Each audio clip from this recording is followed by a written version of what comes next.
tippkiirusega 123 kilomeetrit tunnis ja paremal 16,4 tippkiirusega 34 kilomeetrit tunnis. Aga meil on rajal tulemas vasakul rajal Nissan GT-R, paremal rajal Audi R8 V10.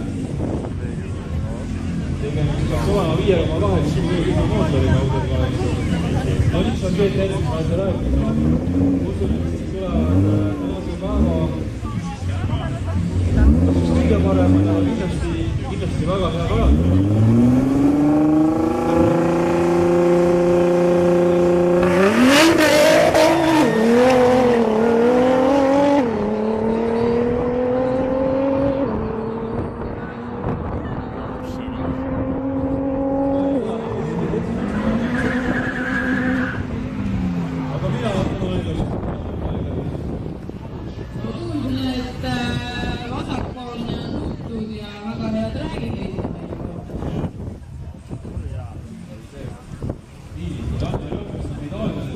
GT-R ikka jah.